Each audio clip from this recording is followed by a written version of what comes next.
Hemos hablado de la fe, de creer, de confiar, ¿verdad? Y a veces, como seres humanos, cuando pensamos en la fe, lo hacemos, permitirme que lo diga así, de una forma un poco mística, ¿no?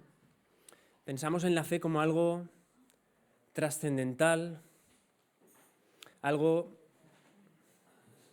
simplemente espiritual, algo que no tiene que ver con los asuntos del día a día, ¿no?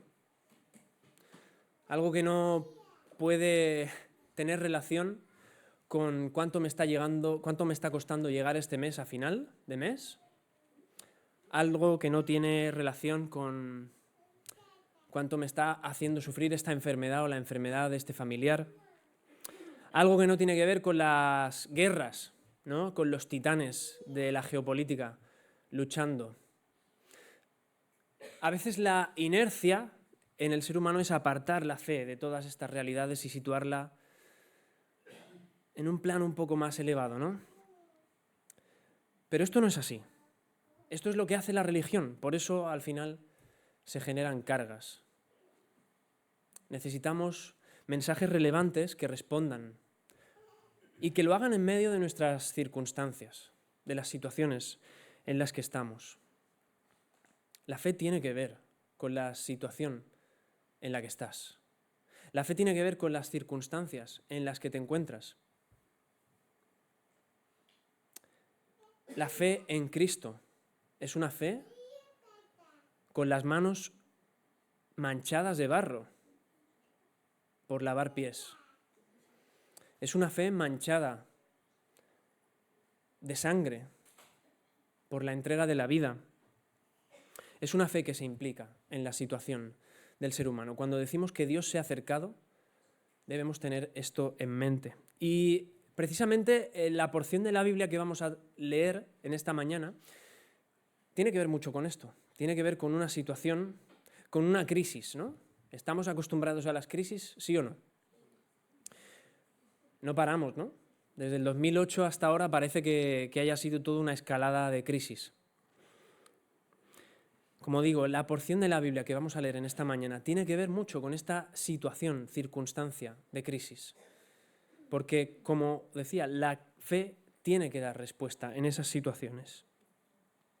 Así que permitidme leer una primera porción de este pasaje, de este fragmento de la Biblia, que está en Isaías 7, un libro del Antiguo Testamento, el capítulo 7. Dice el texto: aconteció en los días de Acaz, hijo de Jotam, hijo de Uzías, rey de Judá, que Rezín, rey de Siria, y Peca, hijo de Remalías, rey de Israel, subieron contra Jerusalén para combatirla, pero no la pudieron tomar. Un escenario de guerra, ¿vale? Cambiar estos nombres tan peculiares de Rezín, de Peca, de no sé qué, y ponerle Putin, Donald Trump, Xi Jinping, cambiar Israel por China, cambiar Siria por Rusia, le podéis poner Siria, la Siria actual, le podéis poner el país que queráis, ¿vale? Un escenario de guerra, ¿sí? Nos situamos un poquito mejor así.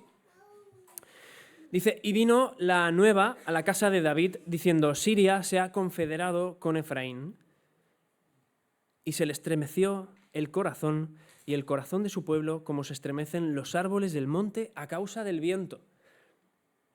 Entonces dijo Jehová a Isaías: sal ahora al encuentro de Acaz, tú y Sear-Jasub, tu hijo, al extremo del acueducto del estanque de arriba, en el camino de la heredad del lavador. Y dile: guarda y repósate.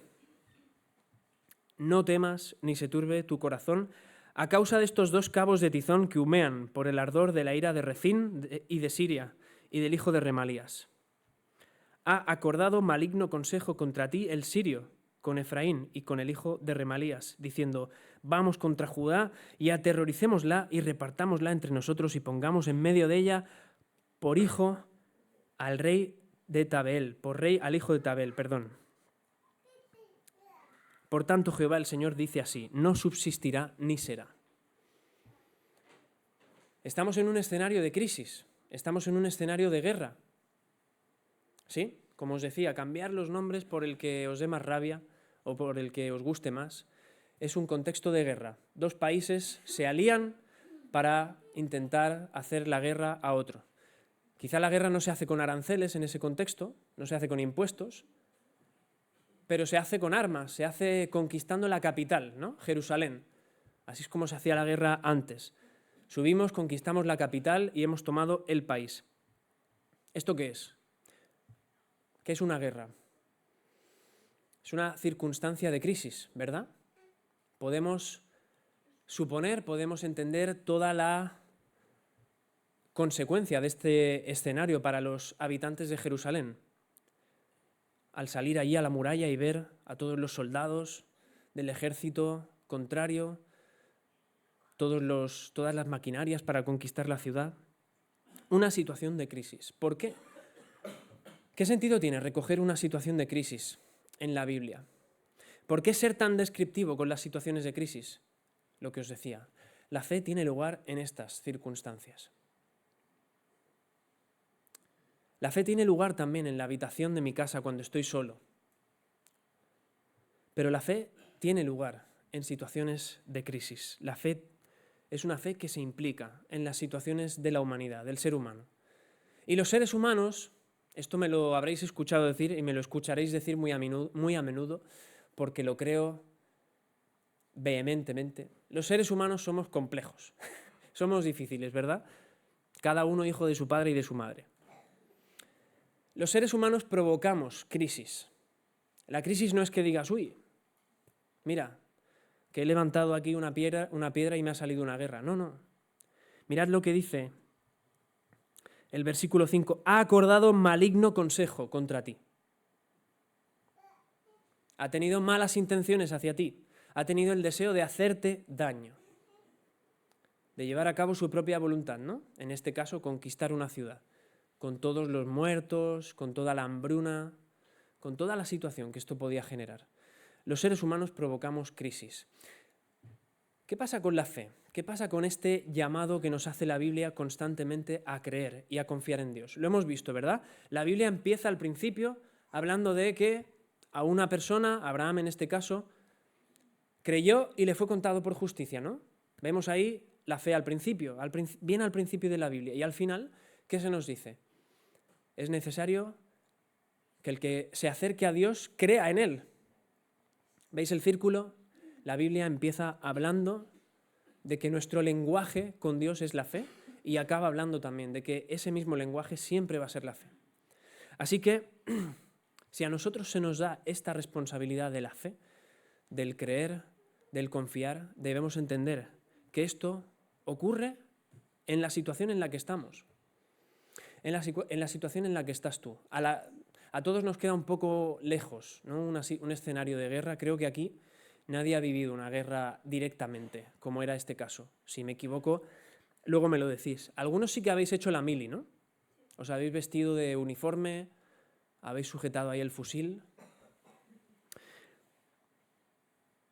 ¿Qué significa esto de que la fe ocurre en nuestro contexto, en nuestra situación?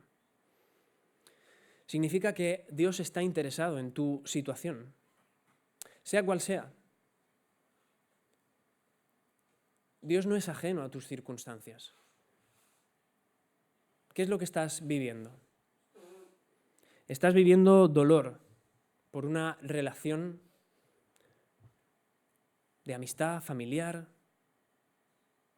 que te está causando daño. Estás viviendo dolor por una enfermedad que se alarga en el tiempo, que te va declarando a ti la guerra interiormente, que va conquistando cada vez más partes de tu cuerpo. Estás viviendo incertidumbre en cuanto a vivienda, en cuanto a trabajo. Dios está interesado en cada una de esas situaciones. No es un Dios religioso, no está pidiendo de ti, no, dame lo bueno que yo luego ya te daré a ti, lo bueno. Dios está interesado en cada situación. Y viene a encontrarse contigo, viene a encontrarse con cada uno de nosotros en esas mismas circunstancias, en esas mismas situaciones. Así que déjame decirte en primer lugar que no hay nada despreciable de lo que estás viviendo, de lo que estás pasando. No tienes que agachar la cabeza, avergonzado o avergonzada, porque se te hace difícil llegar a final de mes, porque tienes una enfermedad que te inhabilita para muchas cosas o que te genera un carácter amargo. No tienes que agachar la cabeza avergonzado. Dios está interesado en cada una de esas situaciones y viene a encontrarse contigo. Está dispuesto a encontrarse contigo en cada una de esas situaciones. Así que la fe, si Dios viene a nuestro encuentro, como hemos dicho, como hemos cantado, y nuestra única responsabilidad es la fe, creer y confiar, la fe ocurre en esas mismas circunstancias, ¿no? Así que déjame decirte también que no hay ninguna situación. Y créeme que con esto no quiero ser frío, no quiero ser insensible. No quiero ser insensible a tu situación. No hay ninguna situación que sea lo suficientemente difícil como para decir, no puedo tener fe en medio de esta circunstancia. No puedo creer en Dios en medio de esta situación. Dios está por encima de toda situación, de cada una de las situaciones que vivimos, y viene a encontrarse contigo. De la misma forma que te digo que no hay nada irrelevante que esté ocurriendo en tu vida para Dios, déjame decirte que no hay nada que Dios pueda transformar si tú respondes con esa fe. Si tu respuesta es confiar, creer, como hemos estado diciendo. Espero que esto traiga consuelo a ti. A mí me consuela. En épocas de ansiedad, porque tengo épocas de ansiedad, me consuela. Me consuela saber que no hay nada que Dios me diga, esto no es tan importante para mí. Me consuela también saber que Dios no me dice, no, mira, deja este problema y ven y ten fe, apartado de tus problemas. No. Hay una frase lapidaria, esto de decir frase lapidaria se lleva mucho ahora, ¿no? Hay una frase lapidaria en la Biblia que dice, el poder de Dios se perfecciona ¿dónde? En la debilidad. Así que vuelvo a repetir esta idea porque me gustaría que te la llevases. Doy por hecho que estás viviendo situaciones difíciles y problemas. No hay nada en tu vida que sea irrelevante para Dios, pero al mismo tiempo no hay nada en lo que Dios no pueda manifestar su poder. Fijaos en lo que dice el versículo 8 de este capítulo 7. La cabeza de Siria es Damasco y la cabeza de Damasco Rezín. Dentro de 65 años Efraín será quebrantado hasta dejar de ser pueblo, y la cabeza de Efraín es Samaria, y la cabeza de Samaria el hijo de Remalías. Lo que Dios está diciendo es, todos estos son los poderosos, los que parten el bacalao. Llevaba tiempo sin decir esa expresión. Estos son los poderosos, estos son los que te afligen, estos son los que, sí, quizás tienen la capacidad de ahora hacerte sufrir. Pero mirad cómo acaba el versículo 9. Si vosotros no creyereis, de cierto no permaneceréis. Si vosotros no creyereis, de cierto no permaneceréis. Y este es el corazón de esta porción de la Biblia que estamos leyendo esta mañana. Estamos en una encrucijada, un choque de caminos, un cruce de caminos, mejor dicho. Y en esos caminos hay baches, hay piedras, hay basura, hay suciedad. Hay cosas que nos entorpecen la marcha, la circulación. Si vosotros no creyereis, no permaneceréis. La única responsabilidad en todo esto que se nos pide a cada uno de nosotros como seres humanos, como personas, es esta. Creer, confiar, tener fe. Esto para mí es muy práctico. Es muy práctico. Porque esa fe, como decía, tiene lugar en unas situaciones, en unas circunstancias concretas. Así que si te decía, déjame decirte que no hay nada en tu vida por lo que tengas que agachar la cabeza y dar todo por perdido. Y también te decía, déjame decirte que no hay nada en tu vida en lo que Dios no pueda manifestar su poder. déjame decirte que no hay nada que realmente te impida dar esa respuesta de fe. Es lo que Dios te está pidiendo. Quizás al principio lo hacemos de una forma más torpe, quizás pasados los años lo hacemos de otra forma que nos parece más elaborada. Lo que está pidiendo Dios de ti en el día de hoy y lo que va a pedir de ti mañana para poder relacionarse contigo es fe. Es muy interesante esta palabra de permanecer, porque permanecer ¿ante qué? ¿Qué pensáis? ¿A qué se refiere esta palabra de permanecer? ¿Simplemente a permanecer ante los problemas? ¿Permanecer otro mes más pagando la hipoteca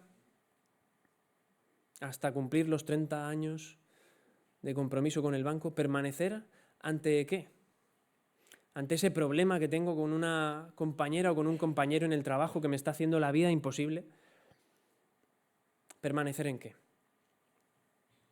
La primera dimensión a la que hace referencia esta palabra de permanecer, este verbo, es a Dios.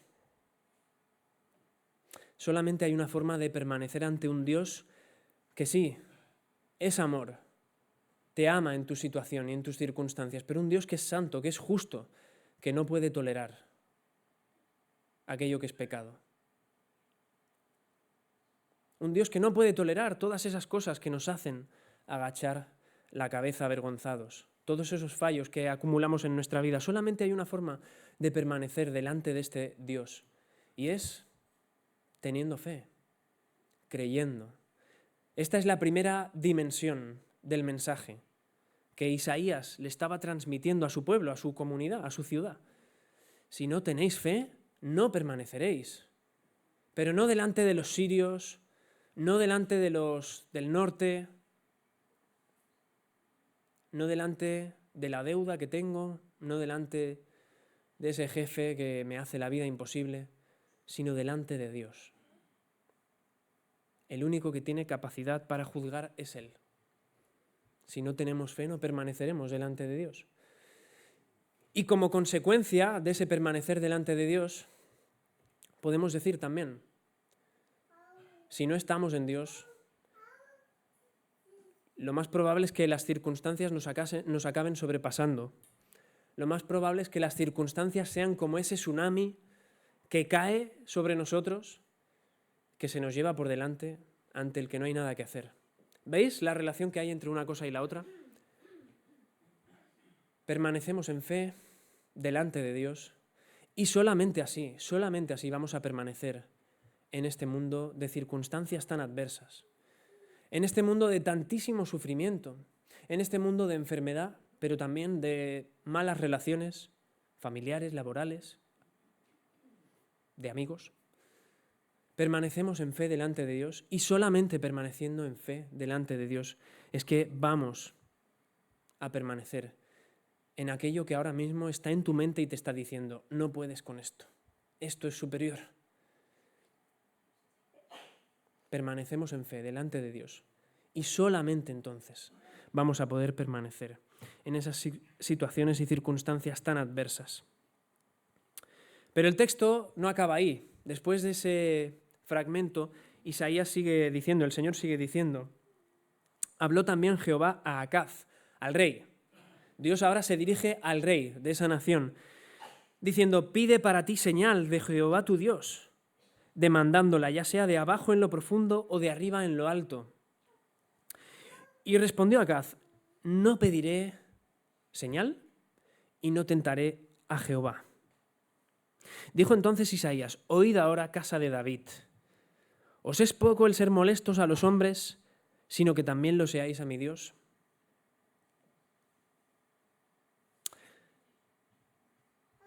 Es fuerte el lenguaje aquí, es fuerte. ¿Os imagináis a un pastor? La analogía contemporánea sería un pastor. Bueno, mira, imaginarme a mí. Voy a Madrid, cojo el AVE y voy a Madrid, ¿no? Me planto en la puerta del Palacio de la Zarzuela. Pico a la puerta. Hola, ¿está el rey? Sí, dile que baje, hombre. Baja el rey. Y yo le digo, pide una señal. Estoy jugando con la analogía. El contexto es diferente.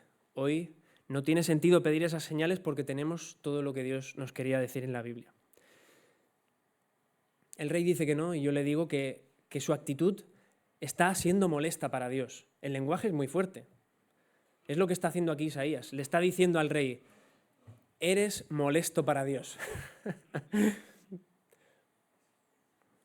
No se está cortando un pelo.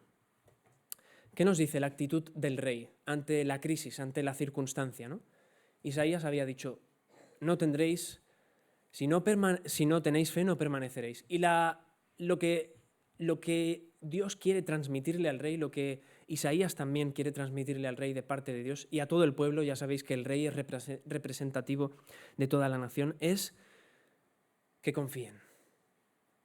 En ese contexto, pedir una señal era confiar.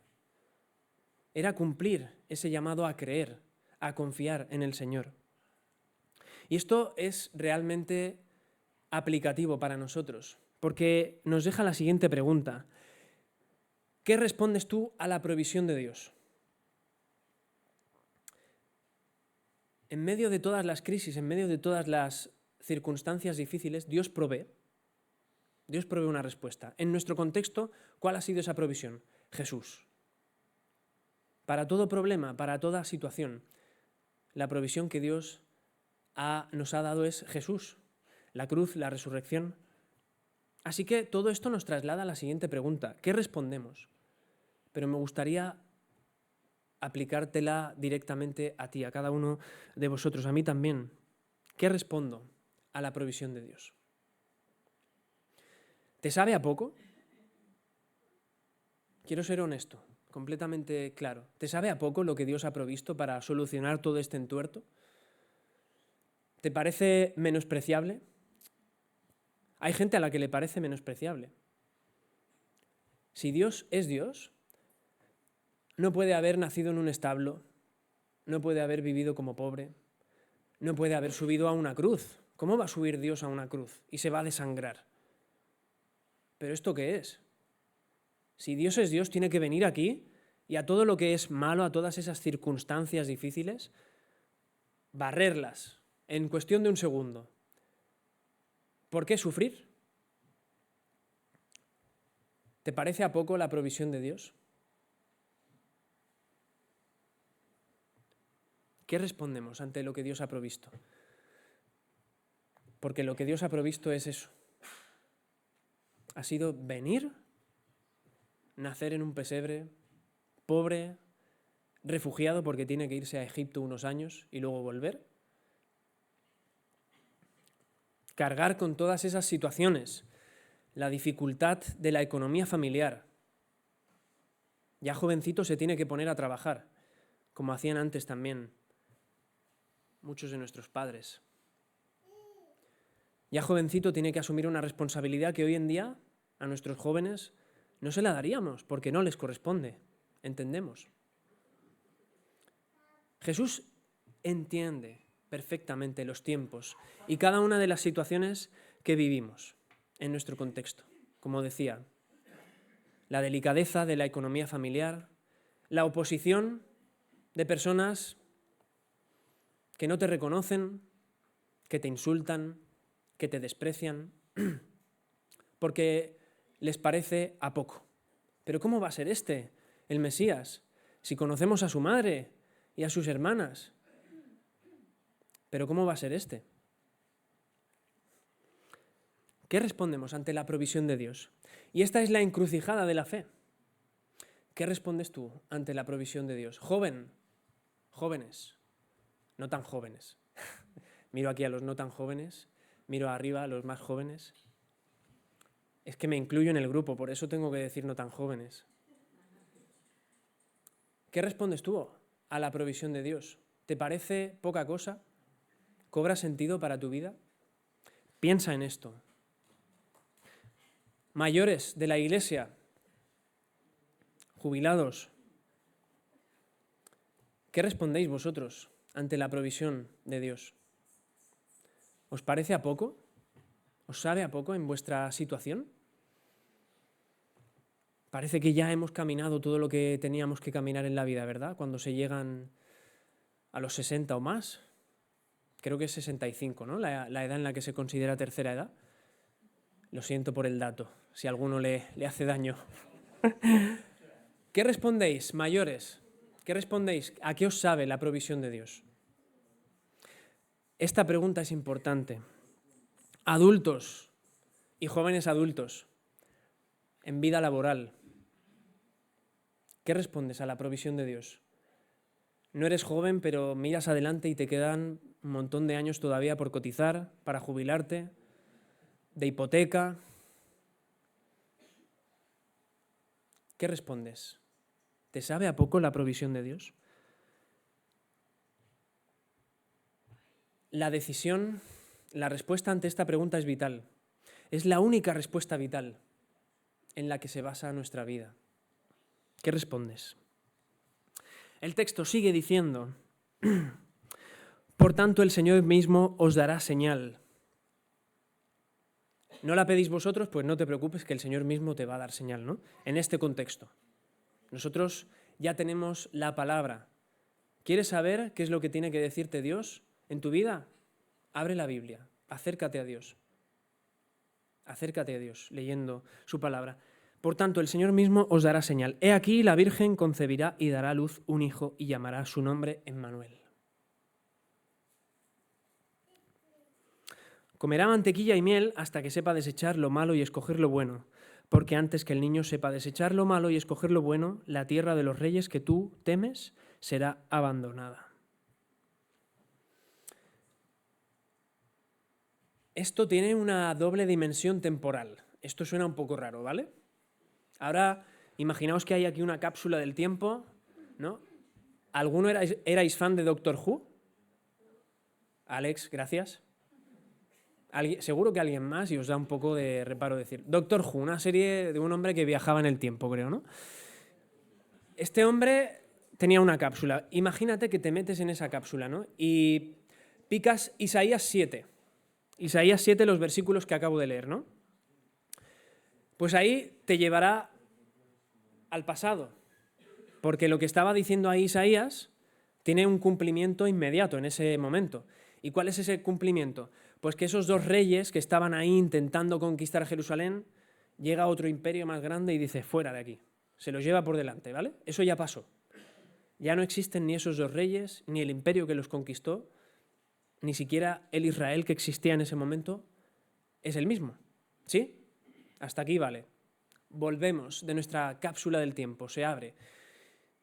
Y ahora nos situamos en el presente. ¿Qué significa esto de un niño llamado Emmanuel? Había un niño en el barrio cuando era pequeño que se llamaba Emmanuel. Jugábamos al fútbol juntos y yo por aquel momento no era nada consciente de lo que significaba Emmanuel. Emmanuel significa literalmente Dios con nosotros. Dios con nosotros. Dios contigo. Dios conmigo. Si esta promesa solamente hace referencia a un momento de la historia que ya se ha acabado, porque llegó otro imperio y barrió de allí a los reyes aquellos malos, ¿qué pasa? Pues que esto se ha acabado, se ha agotado, ¿no? Hubo un niño llamado Emmanuel, no tiene más trascendencia.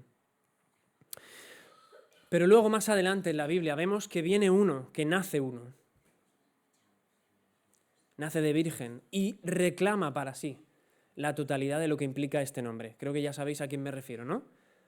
Ya he hecho un poquito de spoiler antes en la reflexión anterior, mientras cantábamos. Hablo de Jesús.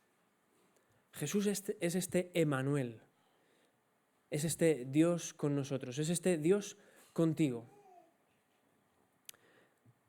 ¿Qué significa esto de que comerá mantequilla y miel? Pues en ese contexto era lo que comían los pobres, aunque nos parezca mentira, porque hoy en día es de lo más caro, ¿no?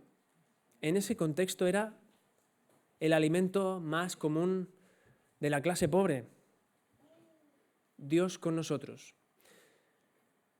Dios con nosotros y Dios con nuestros sufrimientos. Dios que viene como ese hombre que nace en pobreza, que vive en pobreza, preocupado también por las finanzas, sufriendo menosprecios.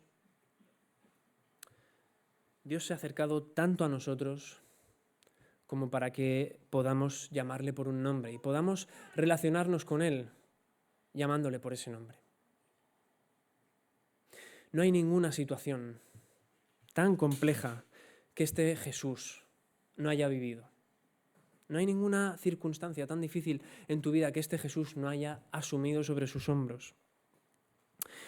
Dios con nosotros. Jesús es el que trae vida en medio de este contexto de crisis, en medio de este contexto de guerra, de relaciones rotas, de disfuncionalidades. Jesús es el que trae vida y lo hace en abundancia, dice la palabra. Esa es la gran señal que necesitábamos y ya ocurrió, por eso te digo, no tienes más necesidad. Si quieres saber qué es lo que Dios quiere de ti, no tienes más necesidad que abrir la Biblia, abrir el Evangelio, conocer la historia de Jesús. Jesús trae vida y una vida que no se agota. No se agota porque Él mismo ha muerto y ha resucitado. Y esa es la promesa que nos ha dejado, que nosotros también resucitaremos. Aunque llegará el momento en el que experimentaremos la muerte física, pero ese no será el fin, resucitaremos. Y Jesús no solamente trae vida, sino que trae juicio. Mirad cómo se ha interesado tanto en nuestras situaciones, que al venir en Jesús, Dios nos promete que nada de lo que estamos sufriendo va a quedar igual. Ninguna cosa va a quedar impune. Ni el maltrato que has sufrido, ni el bullying que te han podido hacer, ni el menosprecio,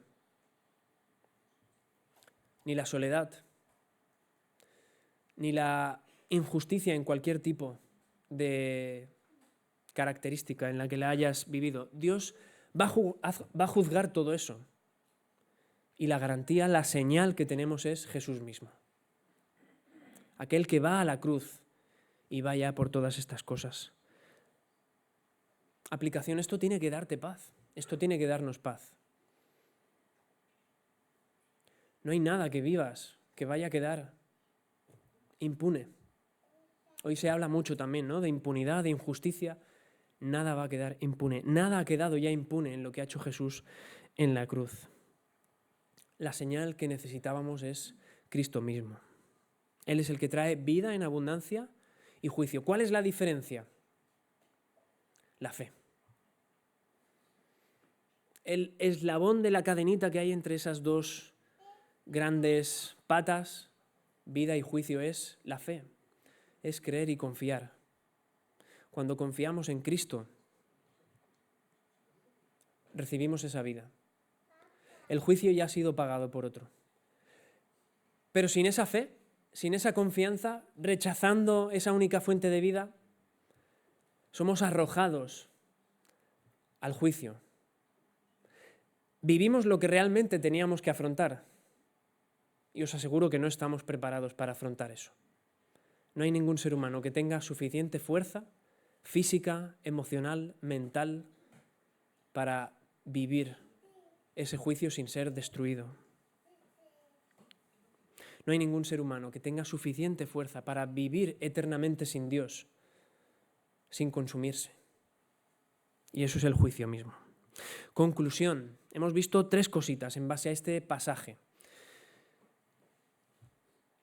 La primera es: no hay nada en tu vida que sea insignificante para Dios. Por favor, llévate esta idea a casa. No hay nada que sea irrelevante para Dios. Pero es que además no hay nada en lo que Dios no pueda manifestar su poder. ¿Cómo lo ha manifestado? Con esa señal. Jesús es el buen pastor. Me encanta ese título que encontramos en la Biblia para Jesús, el buen pastor. Es aquel que nos pastorea en nuestra necesidad. Es aquel que nos consuela, es aquel que nos ama, que nos acompaña. ¿Cuál es nuestra respuesta? Y ahí me gustaría dejarte esa pregunta. ¿Qué respondemos ante la provisión de Dios? ¿Qué respondes ante la provisión de Dios? ¿La aceptas? ¿Es suficiente para ti? ¿Basta? Como hemos cantado antes y como vamos a cantar otra vez ahora. ¿Jesucristo basta para ti? ¿Es suficiente? ¿O no lo es? La vida te va en ello. Que el Señor te bendiga. Vamos a volver a cantar Jesucristo basta antes de acabar este tiempo.